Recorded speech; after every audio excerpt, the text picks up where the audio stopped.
अरे नोबिता, तुम आ गए? क्या बात है नोबिता, मुझे बताओ जरा।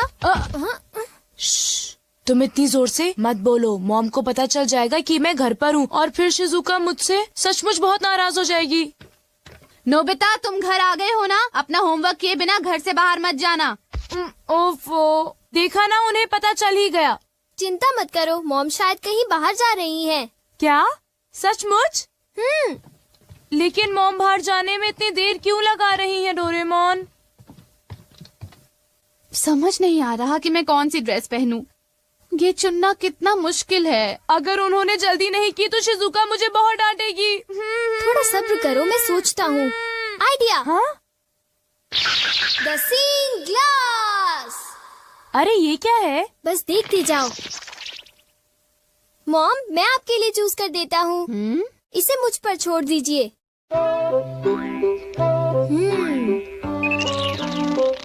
मेरे ख्याल से आपको इस ड्रेस से पानी से खतरा हो सकता है, तो आपके लिए अच्छा रहेगा कि आप ये वाली ड्रेस पहन लीजिए मॉम। क्यों, ठीक है ना? पानी से खतरा? इससे तुम्हारा क्या मतलब है? पानी से खतरा यानी आपको पानी से मुसीबत होगी, जैसे कि नदी या समुद्र में डूबना। क्या बात कर रहे हो? मैं समुद्र या नदी में तो जा नहीं रही हूँ, तो मैं पानी से खतरे वाली ड्रेस ही पहनूंगी। अच्छा, अब मैं जा रही हूँ, घर का ध्यान रखना, ठीक है? मेरे मना करने के बाद उन्हें वो ड्रेस नहीं पहननी चाहिए थी नोबिता। ये क्या है डोरेमोन? मैग्नीफाइंग ग्लास है क्या? ओ ये तो एक सीइंग ग्लास है नोबिता। हाँ? इससे हमें चीजों का भविष्य पता चलता है, लेकिन इंसानों का नहीं, ठीक है? चीजों का भी भविष्य होता है? हाँ। लेकिन ये बताओ, किसी चीज का भविष्य हम क्यों देखें? क्योंकि नोबिता, उस चीज से उस मालिक का भविष्य भी पता चलता है। डोरेमोन! हाँ? क्या हुआ मॉम? डोरेमोन बिल्कुल ठीक कह रहा था। एक आदमी ने गलती से पाइप से मुझे भिगो दिया। मुझे कपड़े बदलने होंगे। तुम्हारी बात बिल्कुल सच निकली। मैंने कहा था ना। डोरेमोन, ये ड्रेस कैसी है? 1 मिनट मॉम। ये तो ठीक लग रही है। जरा 1 मिनट रुको। अरे वो इयररिंग्स। ये इयररिंग्स क्या अनलकी है डोरेमोन? अनलकी नहीं मॉम, ये तो आपके लिए लकी है। हाँ? अरे ओहो, कहाँ गया? देखो, मुझे एक सोने का सिक्का मिला। अरे वाह, तुमने फिर से सही कहा। अच्छा, तो फिर मैं चलती हूँ, ठीक है? बाय। Goodbye mom. अरे नहीं, मुझे जल्दी करनी चाहिए।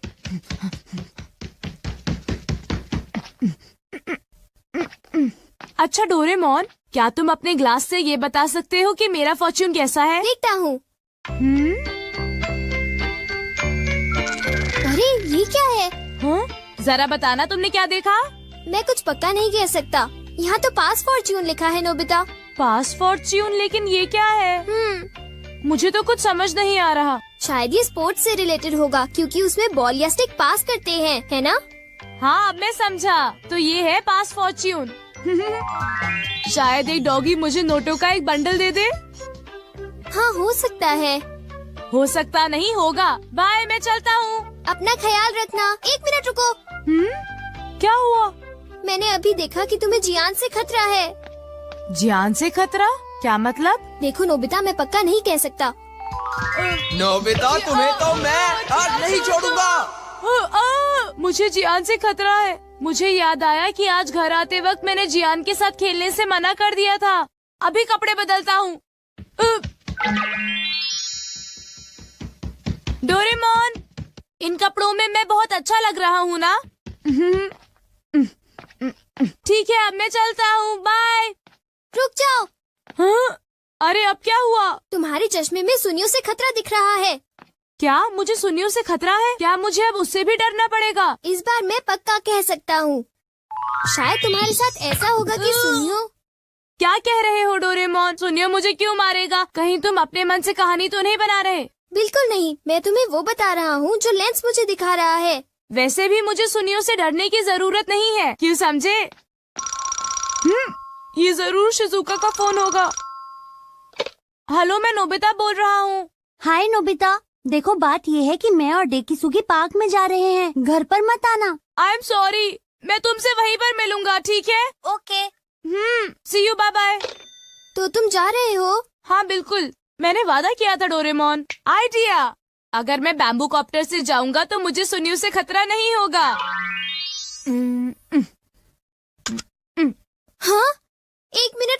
नोबिता, तुम्हारा बैम्बू कॉप्टर रेडियो से खतरा दिखा रहा है। बस बहुत हो गया डोरेमोन, मुझे बस जाने दो।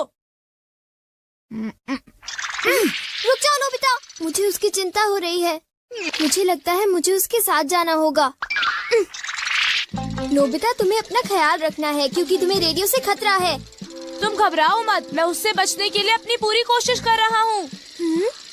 कुछ समझ नहीं आ रहा कि भला मुझे रेडियो से क्या खतरा होगा। हाँ? देखा डोरेमोन, मुझे कुछ नहीं हुआ, तुम बेकार ही चिंता कर रहे थे। आओ आओ, मैं यहाँ पर हूँ। Okay, bye bye. तुमने देखा ना डोरेमोन, मुझे कुछ भी नहीं हुआ, इतनी चिंता मत करो। तुम तो बिल्कुल भी नहीं समझते हो। ये लो। अरे रुको तो सही, मेरे ऊपर बर्तन क्यों फेंक रही हो? मेरी बात तो सुनो। यहाँ तो लड़ाई हो रही है। ये लो।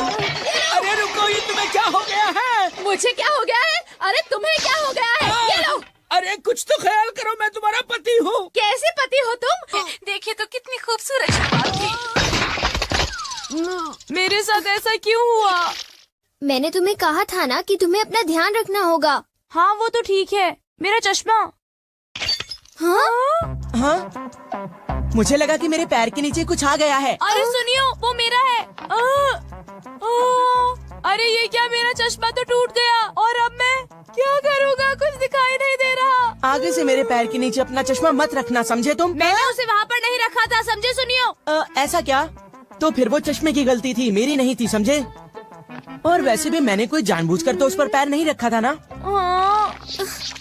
मैंने कहा था ना तुम्हें सुनियो से खतरा है। लेकिन मैंने तुम्हारी बात नहीं मानी।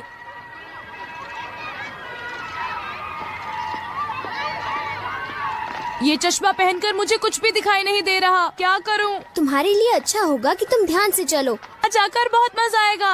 हाँ? मेरे ख्याल से यही मेरा पास फॉर्च्यून है। ये नोबिता, तुम्हारे पास इसके लिए टाइम नहीं है, समझे? चिंता मत करो, अभी तक मेरे साथ कितनी खराब चीजें हुई हैं। अब मेरे साथ कुछ अच्छा होने का वक्त आ गया है डोरेमोन। Bye bye. ओफो।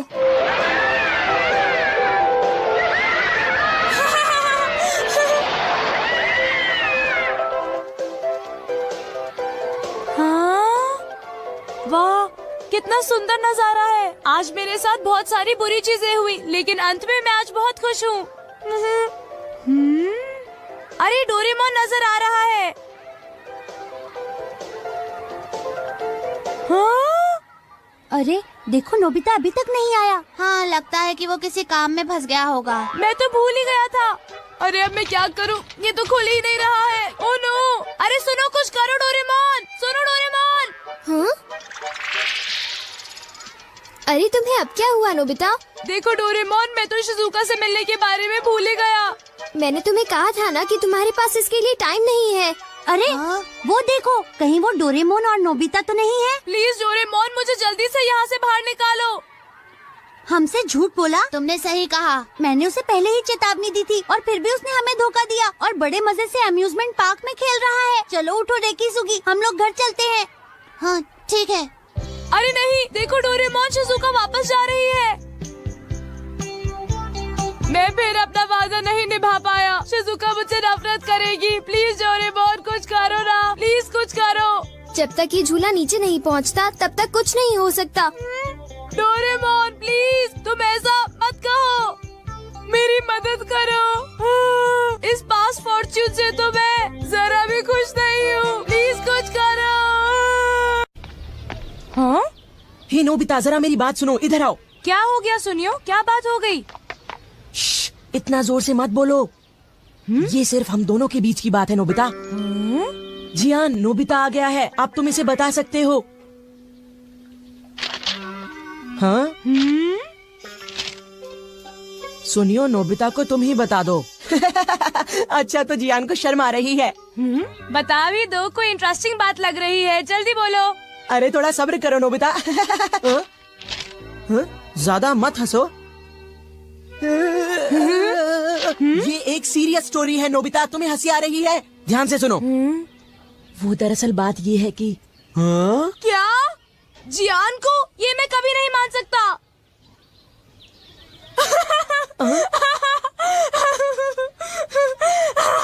मैंने पहले ही कहा था कि हंसना मत, नहीं तो जियान को गुस्सा आ जाएगा। हे,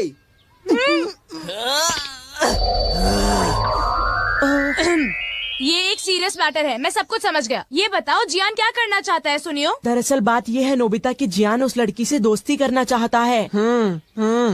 ऐसी सिचुएशन में तो जियान को उससे खुद ही बात करनी पड़ेगी। जियान को लगता है कि उसके अंदर इतनी हिम्मत ही नहीं है। हाँ, उसकी बात मैं अच्छी तरह समझ सकता हूँ। अच्छा, अगर जियान इसी हालत में उसके सामने जाएगा तो वो लड़की डरकर भाग जाएगी, क्योंकि जियान है ही इतना डरावना। ये तो तुमने लाख रुपए की बात कही सुनियो। जियान कितना बदसूरत है ना। और उसकी तोंद भी निकली हुई है।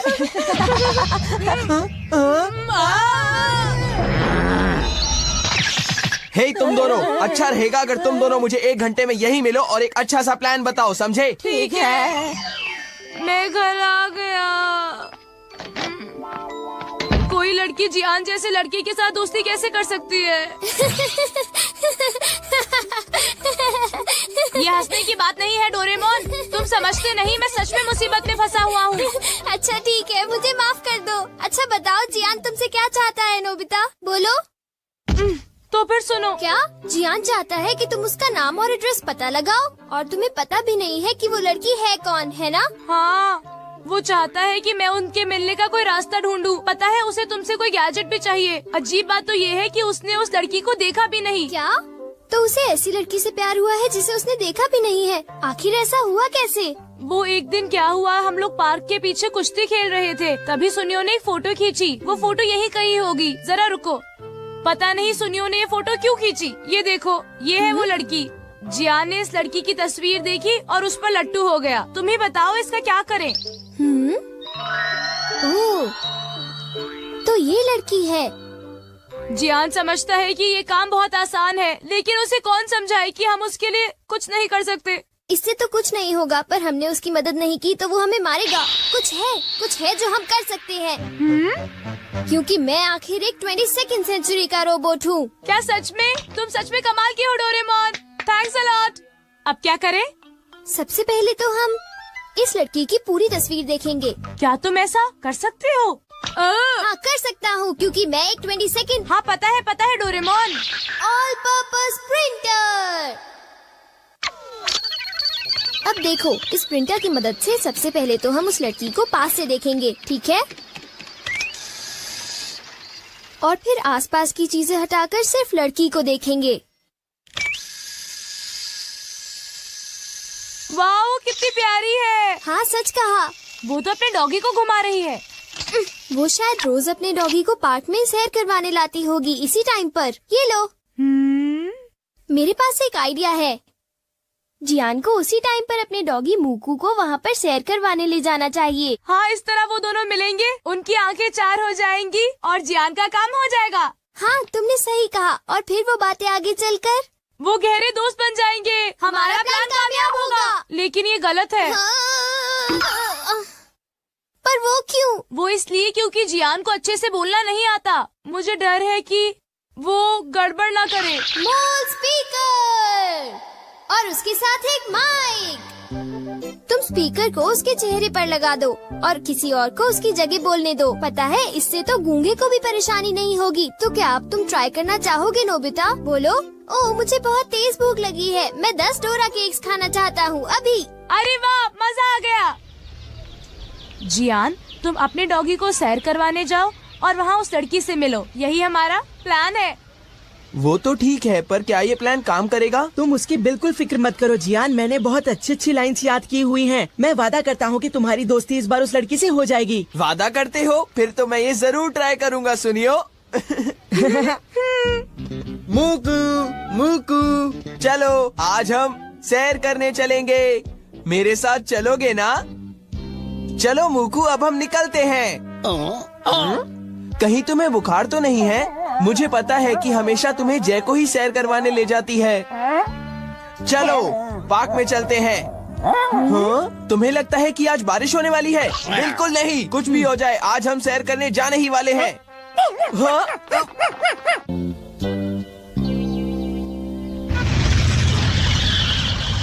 हाँ? हाँ, अब वो लड़की अपने डॉगी के साथ पार्क में आती ही होगी। जियान, फिर तुम्हें भी जल्दी करनी चाहिए, जल्दी जाओ। हाँ, मेरा दिल जोर से धड़क रहा है। फिक्र मत करो जियान, हम लोग कुछ ही दूरी पर तुम्हारा पीछा कर रहे होंगे। मुझे तुम पर भरोसा है।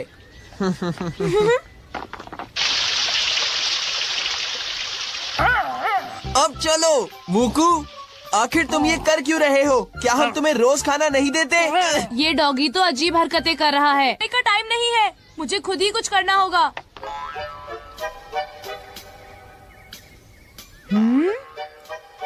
टेस्टिंग 1 2 3 4 5 6 7 8। तुम मुझसे क्या बुलवा रहे हो? अरे वो तुम्हारी डॉगी तो बहुत ही प्यारी है। मुझे डॉग्स बहुत ज्यादा पसंद है, सच में। अच्छा, वैसे तुम्हारा डॉगी तो बहुत ताकतवर लगता है। इसका नाम क्या है?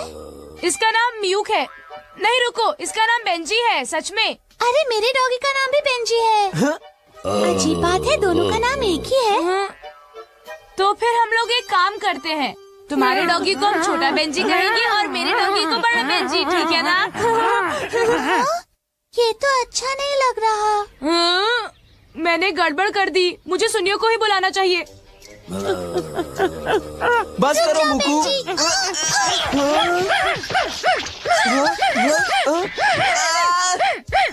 सुनियो, अरे वो कहाँ चला गया है?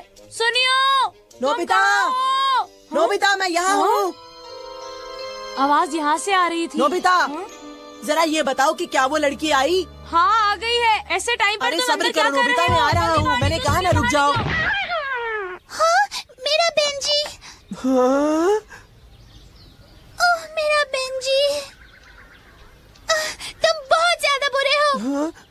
मेरे बेंजी ने तुम्हारा क्या बिगाड़ा था? तुम बहुत बुरे हो। रुक जाओ, प्लीज रुक जाओ। I am sorry. तुम बहुत बुरे हो।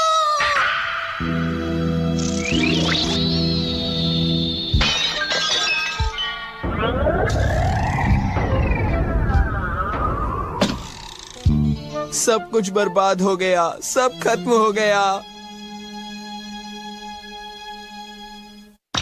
पता नहीं जियान उस लड़की से मिला या नहीं। लगता है मुझे ही जाकर चेक करना होगा। हाँ?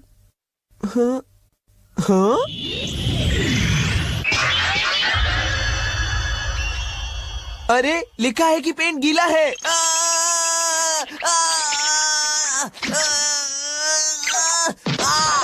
बचाओ मुझे। जरा सुनो, तुम ये क्या कर रहे हो? हाँ? वो सब तो मुझ पर छोड़ दो नोबिता। तुम जरा जल्दी करो, सुनियो। जब से मेरे नैना तेरे नैनों से लागे रे, तब से दीवाना हुआ, रब से बेगाना हुआ। अब तो मुझे ये जग भी दीवाना लागे रे, और वो भी तब से जब से तेरे नैना मेरे नैनों से लागे रे। आई एम सॉरी, पर तुम मुझे बिल्कुल भी अच्छे नहीं लगे हो। बाय। काश वो नोबिता और सुनियो मुझसे ये सब सही वक्त पर कहलवाते। प्लीज तुम मुझे अपना फोन नंबर दे दो, मुझे तुमसे बात करनी है। हम लोग घूमने भी चलेंगे, प्लीज। बहुत बढ़िया सुनियो, कमाल हो गया। बहुत हो चुका, प्लीज कोई आकर मुझे बचा लो। मुझे तो पहले से ही पता था ऐसा ही कुछ होने वाला है। अच्छा, क्या ये बात है? ये तो ठीक नहीं है। क्या बात है डोरेमोन? सुनो नोबिता, मीचान का एक फ्रेंड है, काको चैन। हाँ हाँ, देखा, ये कितनी बुरी बात है नोबिता। मैं तो कुछ भी नहीं समझा। Translation jelly. चलो, हमें मिस्टर यामाडा से बात करनी होगी। ओह, आई एम सॉरी। ऐसा लगता है तुम पेट्स की फीलिंग को बहुत अच्छी तरह से समझते हो। मुझे बहुत खुशी हुई।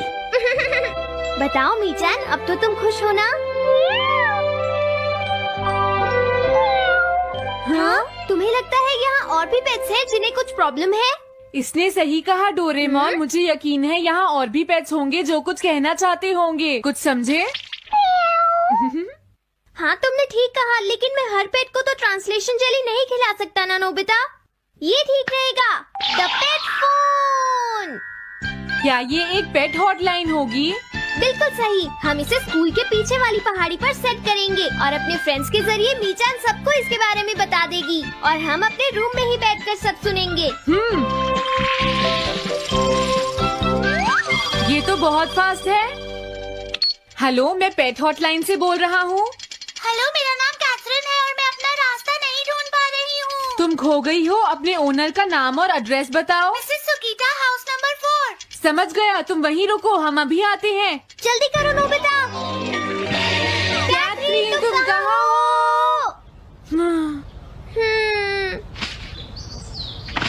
वो तो यहाँ नहीं है। मैंने उसे यहीं रुकने को कहा था।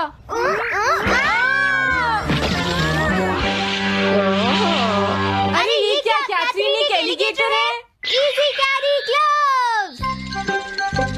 ओह कैथरीन, मेरी प्यारी कैथरीन, ओह तुम कहाँ चली गई थी?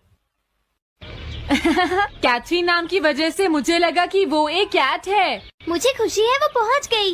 नोबिता, डोरेमोन, कैसे हो तुम? एनिमल से बात करने में तो बहुत मजा आता होगा ना? एक बार मैं भी ट्राई करना चाहती हूँ। हाँ जरूर करो।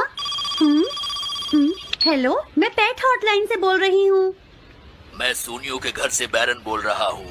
हाँ बोलो बैरन, क्या कहना चाहते हो? सोनियो ने तुम्हें बताया होगा कि वो खाने में मुझे सिर्फ मीट देता है, क्यों है ना? हाँ। देखो ये बैरन का खाना है, टॉप क्वालिटी मीट। ये बहुत सस्ता है। ये सब झूठ है। वो हमेशा मुझे सस्ता डॉग फूड और घर का बचा हुआ खाना खिलाता है। कभी कभी फिश या मीट मिले तो अच्छा लगेगा। इसने ये कहा? हाँ, ये कभी कभी खाने में फिश या मीट भी खाना चाहता है। सुनियो, मेरा बैरन ऐसा कभी नहीं कह सकता नोबिता। जरूर तुम्हें कोई गलतफहमी हुई है। लेकिन इसने तो कहा है कि तुम इसे सस्ता डॉग फूड और घर का बचा हुआ खाना खिलाते हो। हाँ, तुमने सच में ऐसा कहा? चिंता मत करो बैरन, आज मैं तुम्हें अच्छी क्वालिटी का मीट खिलाऊंगा। मॉम, बैरन के खाने का टाइम हो गया है। हाँ? देखा ये कितना खुश है। हेलो, ये पेट हॉटलाइन है, बोलिए। क्या तुम्हें घर से निकाल दिया? मेरा नाम है पीपो, मैं एक कैनरी हूँ। मुझे एक नया ओनर चाहिए। बहुत बुरा हुआ, लेकिन पीपो मेरे पास तो पहले से ही एक कैनरी है। अरे हाँ, मुझे अभी याद आया। मेरे अगले वाले घर में टनाको को एक कैनरी चाहिए। तुम उसके पास चली जाओ पीपो। Oh thank you. Thank you, मैं इसका ध्यान रखूंगी। हाँ? हेलो, मैं पेट हॉटलाइन से बोल रहा हूँ। जियान तुमसे हैंड स्टैंड करवाता है। हाँ?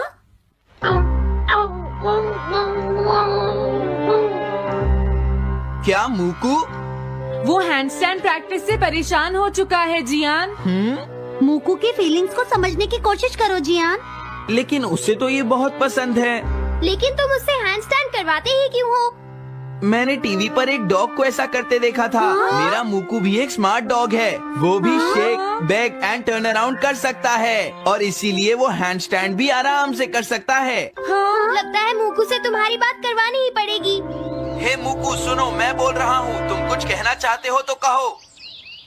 बात ये है कि हाँ हाँ, जल्दी बोलो। क्या तुम नहीं कर सकते? मूकू, मैं जानता हूँ तुम कर सकते हो। एक बार ट्राई तो करो। मैं ये सब नहीं करना चाहता। तुम ट्राई भी नहीं करना चाहते? तुम्हें पता नहीं मैं कितनी मेहनत से सिखा रहा हूँ। तुम बेकार हो मूकू। अब तुम्हें वापस आने की कोई जरूरत नहीं है।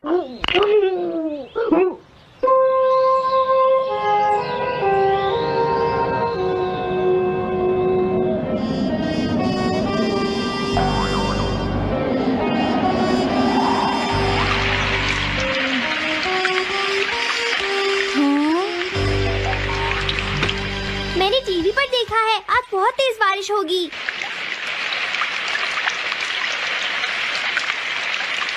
मॉम, अभी मैंने एक डॉग की आवाज सुनी।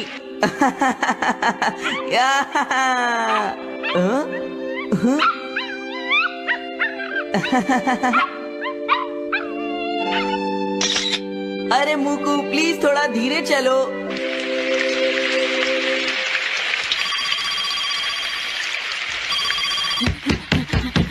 डोरेमोन, एक बुरी न्यूज, मूकू अभी तक वापस नहीं आया। हाँ? मूकू घर नहीं आया, अब क्या करें? हाँ, पता नहीं वो इस बारिश में कहाँ होगा। मुझे चिंता हो रही है। जल्दी चलो, हमें उसे ढूंढना होगा।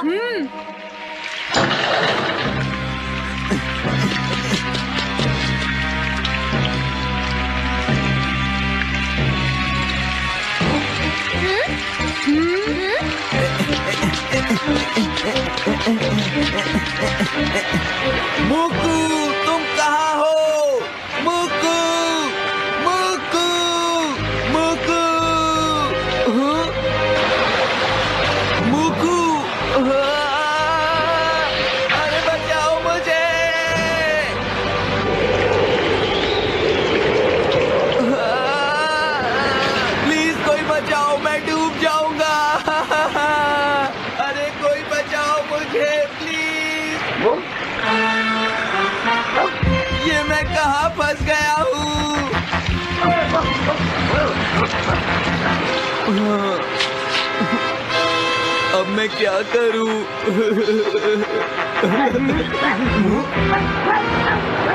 अरे मुकू,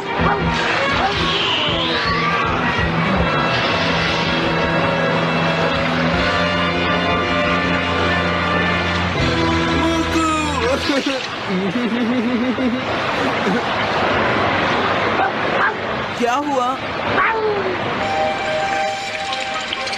देखो वो रहा मुकू। हाँ?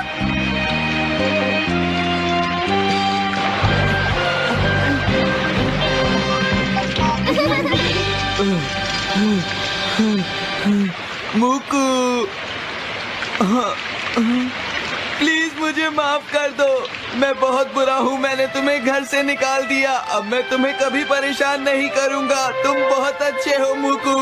मुझे खुशी हुई। हाँ, मुझे भी नोबिता। पेट्स भी तो फैमिली के मेंबर ही होते हैं। झगड़ा हो गया तो क्या हुआ? तुम भी तो एक पेट हो डोरेमोन। हेलो दोस्तों, नमस्ते और स्वागत है मेरे डोरेमोन मिस्ट्री पार्ट 13 के रिव्यू में। मैं हूं आपका होस्ट और आज हम बात करेंगे डोरेमोन के एक और सुपर थ्रिलिंग मिस्ट्रीफुल एपिसोड की, जो आपके दिमाग को चकरा देगा। डोरेमोन, हमारा फेवरेट नीला रोबोटिक कैट, नोबिता को अपने जादुई गैजेट्स से बचाता है, लेकिन हर बार कुछ नए सवाल छोड़ जाता है। तो अपने डिटेक्टिव नोटपैड तैयार रखो, पॉपकॉर्न ग्रैब करो और चलो डाइव करते हैं इस लेटेस्ट एपिसोड में। सीजन 20 का ये नया एपिसोड जो रिलीज हुआ 6 जून 2025 को है दो मजेदार मिस्ट्री स्टोरीज का कूल कॉम्बो, दी फैंटम गैजेट सिग्नल और दी फॉरगॉटन टाइम की। चलो शुरू करते हैं समरी रिव्यू और देखते हैं क्या है खास इस एपिसोड में। पहली स्टोरी, दी फैंटम गैजेट सिग्नल स्टोरी शुरू होती है नोबिता के साथ, जो स्कूल में साइंस टीचर से डांट खाता है क्योंकि उसका प्रोजेक्ट टोटली फ्लॉप हो जाता है। वो घर आकर डोरेमोन से शिकायत करता है, यार साइंस मेरे बस की नहीं, कुछ कूल गैजेट दो। डोरेमोन अपने क्लासिक स्टाइल में 4D पॉकेट से निकालता है एक नया गैजेट सिग्नल डिटेक्टर। ये गैजेट फ्यूचर के गैजेट्स से आने वाले सिग्नल्स को पकड़ सकता है। कितना मस्त ना? नोबिता हमेशा की तरह जल्दबाजी में इस गैजेट को ऑन करता है और तभी एक अजीब सिग्नल पकड़ में आता है। स्क्रीन पर एक फ्लिकरिंग मैसेज दिखता है, गैजेट को बंद करो। नोबिता डर जाता है और डोरेमोन को बुलाता है। डोरेमोन चेक करता है और पता चलता है कि सिग्नल फ्यूचर से आ रहा है, लेकिन ये डोरेमोन की पॉकेट से नहीं है। क्या कोई और गैजेट? नोबिता और डोरेमोन इस मिस्ट्री को सॉल्व करने के लिए सिग्नल को फॉलो करते हैं। सिग्नल उन्हें टोक्यो के एक पुराने गोदाम तक ले जाता है, जहां उन्हें एक डस्टी अजीब डिवाइस मिलता है। डिवाइस अपने आप ग्लो करने लगता है और गोदाम में अजीब शैडोज दिखने लगते हैं। क्या ये फ्यूचर का कोई लॉस्ट गैजेट है? क्या कोई फ्यूचर से नोबिता को ट्रैप करने की कोशिश कर रहा है? हंगामा तब और बढ़ता है जब ज्ञान और सुनियो भी गोदाम में पहुंच जाते हैं और डिवाइस से अजीब आवाजें आने लगती हैं। डोरेमोन अपनी स्मार्टनेस से सिग्नल को डिकोड करता है, लेकिन आखिरी सीन में एक ऐसा क्लू छोड़ जाता है जो आपको सोचने पर मजबूर कर देगा। थ्रिल, मजा और थोड़ा सा डर, ये स्टोरी है टोटली पकाऊ। दूसरी स्टोरी, द फॉरगॉटन टाइम की दूसरी स्टोरी में नोबिता को स्कूल में हिस्ट्री प्रोजेक्ट मिलता है और वो टोटली कंफ्यूज है। वो डोरेमोन से कहता है, यार पास्ट में जाकर हिस्ट्री सीखना कितना आसान होता। डोरेमोन निकालता है टाइम की, एक गैजेट जो टाइम मशीन को अनलॉक करता है, लेकिन सिर्फ स्पेसिफिक टाइम पीरियड्स के लिए। कूल ना? नोबिता इसकी को यूज करता है, लेकिन गलती से वो एक अजीब टाइम पीरियड में चला जाता है, एक ऐसा पास्ट जहां डोरेमोन की पॉकेट गायब है। क्या डोरेमोन बिना पॉकेट के? नोबिता और डोरेमोन इस टाइमलाइन को एक्सप्लोर करते हैं और उन्हें एक पुराना मंदिर मिलता है। मंदिर में एक सीक्रेट चैम्बर होता है जहां एक और टाइम की रखी है, लेकिन ट्विस्ट ये है ये कि फ्यूचर से भेजी गई थी और इसमें एक मैसेज लॉक है। मैसेज को अनलॉक करने के लिए नोबिता और डोरेमोन मंदिर के पजल्स सॉल्व करते हैं, लेकिन तभी शिजुका भी इस मिस्ट्री में शामिल हो जाती है और मंदिर में अजीब इवेंट्स होने लगते हैं। दीवारों पर शैडोज मूव करते हैं और हवा में फुसफुसाहट सुनाई देती है। क्या ये टाइम की किसी फ्यूचर इवेंट से जुड़ी है? क्या ये शिवाशी का कोई प्लान है? डोरेमोन आखिर में मिस्ट्री को सॉल्व करता है, लेकिन एक सस्पेंसफुल सवाल छोड़ जाता है। टाइम की का असली ओनर कौन था? एडवेंचर, मिस्ट्री और हल्का डर, ये स्टोरी है फुल धमाल। इस एपिसोड की खासियत: पहला, मिस्ट्री का थ्रिल। फैंटम गैजेट सिग्नल में फ्यूचर का सिग्नल और फॉरगॉटन टाइम की में पास्ट की मिस्ट्री बच्चों को स्क्रीन से बांधे रखता है। दोनों स्टोरीज में सस्पेंस का लेवल जबरदस्त है। दूसरा, गैजेट्स। गैजेट सिग्नल डिटेक्टर और टाइम की टोटली यूनिक है, खासकर वो सीन जहां गोदाम में शैडोज डांस करते हैं और मंदिर में पजल्स सॉल्व होते हैं। वो थ्रिल और मजे का परफेक्ट मिक्स है। तीसरा, कैरेक्टर डायनामिक्स। इस बार शिजुका का रोल इंपॉर्टेंट है और उसकी स्मार्टनेस स्टोरी को लेवल अप करती है। ज्ञान और सुनियो की बेवकूफ़ी हंसाती है और नोबिता की जल्दबाजी वही पुराना डोरेमोन वाइब देती है। हिंदी डबिंग भी शानदार है। डोरेमोन की सिर पकड़ने वाली आवाज़ और नोबिता की मासूमियत टॉप नॉच है। चौथा, लेसन। स्टोरी सिखाती है कि बिना सोचे गैजेट्स यूज़ करना और पास्ट को मैनिपुलेट करना खतरनाक हो सकता है। ये लेसन बच्चों के लिए मज़ेदार तरीके से प्रेजेंट किया गया है। पांचवा, सस्पेंस। दोनों स्टोरीज आखिर में सवाल छोड़ती हैं। फैंटम सिग्नल भेजने वाला कौन था? टाइम की का मैसेज किसका था? ये सस्पेंस अगले एपिसोड का इंतजार बढ़ा देता है। क्या थोड़ा बेहतर हो सकता था? पहला, बैकग्राउंड डिटेल्स। फॉरगॉटन टाइम की में मंदिर का सेटअप मज़ेदार है, लेकिन और डरावना हो सकता था। अगर कुछ भूतिया इफेक्ट्स और होते तो थ्रिल डबल हो जाता। दूसरा, story length. Phantom gadget signal को थोड़ा ज्यादा टाइम मिलता तो सिग्नल की बैक स्टोरी और डीप हो सकती थी। क्या वो फ्यूचर का कोई विलन था? थोड़ा और खुलासा अच्छा होता। तीसरा, एनिमेशन। सीजन 20 का एनिमेशन क्रिस्प है, लेकिन कुछ सीन्स में बैकग्राउंड्स थोड़े सिंपल लगे। पुराने डोरेमोन एपिसोड्स के रंग बिरंगे डिटेल्ड बैकग्राउंड्स वाला फील थोड़ा मिसिंग था। कौन देखे? अगर तुम डोरेमोन फैन हो तो ये एपिसोड मस्ट वॉच है। 8 से 12 साल के बच्चों के लिए ये परफेक्ट है। पेरेंट्स भी बच्चों के साथ एंजॉय कर सकते हैं क्योंकि ये लाइट, फन और सस्पेंस से भरा है। हिंदी कार्टून लवर्स के लिए डबिंग टोटली हिट है, और अगर तुम्हें मिस्ट्री, एडवेंचर और थोड़ा सा डर पसंद है तो ये एपिसोड तुम्हारे लिए टेलर मेड है। मेरा स्कोर मैं इस एपिसोड को दूंगा 8.9 out of 10। Mystery super thrilling, gadget school and suspense next level है, लेकिन थोड़ा और डरावना बैकग्राउंड और डीप बैक स्टोरी इसे 10-10 बना सकता था। तुम्हारा स्कोर क्या है? कहां देखें? ये एपिसोड bilibili.tv पर अवेलेबल है। कुछ क्लिप्स फेसबुक, यूट्यूब या इंस्टाग्राम पर भी मिल सकती हैं। लिंक चेक करो और एंजॉय करो। आखिरी बात, डोरेमोन हमेशा दिल को छूता है। Mystery part 13।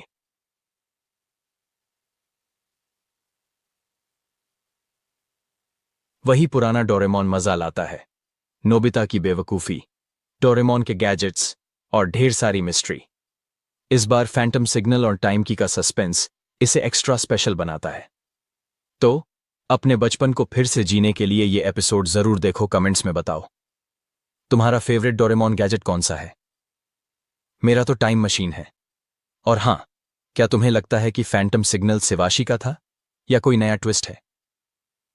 अपनी थियरी शेयर करो। ये था मेरा रिव्यू। पसंद आया तो लाइक करो, शेयर करो और सब्सक्राइब करो। मिलते हैं नेक्स्ट रिव्यू में। तब तक। I never thought my marriage would end like this. If you had told me 5 years ago that I'd be standing at my front door pushing divorce papers through the mail slot, I would have laughed in your face. But here I was, my heart pounding in my chest, adrenaline making my hands shake as I heard my wife, my soon-to-be ex-wife, rattling the doorknob from the other side. But before I get ahead of myself, let me tell you how I got here. My name's Jason. I'm 36, a software engineer, and for the past 8 years, I thought I had a solid marriage with a woman I adored. Her name is Emily. She's 34, smart, funny, and the kind of woman who could walk into a room and instantly become the center of attention. I was never the jealous type. At least, I didn't think I was. I trusted her. Until the night she shattered that trust with 7 little words. I'm going on a date tonight, Jason. It was a Tuesday. A completely normal, uneventful Tuesday. I'd just gotten home from work, exhausted, thinking about dinner and maybe catching up on a few shows. Emily was in our bedroom getting ready. I didn't think much of it at first. She always liked dressing up, even if we were just staying in. But then I noticed something. She wasn't just getting ready, she was getting ready. A red dress I'd never seen before, heels that made her legs look like they belonged on a runway, perfume I didn't recognize. She curled her hair, did her makeup with a precision she usually reserved for weddings or fancy events. I stood in the doorway, watching her put on earrings, and something inside me just twisted. Going somewhere? I asked. She glanced at me in the mirror, smiling like I'd just asked her if it was going to rain tomorrow. Yeah, I'm going on a date tonight. The words didn't compute at first. My brain must have short-circuited because all I could do was stare. Excuse me? She turned around, hands on her hips. A date, Jason. You know, dinner, drinks, a little flirting. Don't give me that look. It's just for fun. You're my number one, so just accept whatever I'm doing. I felt the air get sucked out of the room. You're joking. Nope. She grabbed her purse. Look, I love you. You're my husband.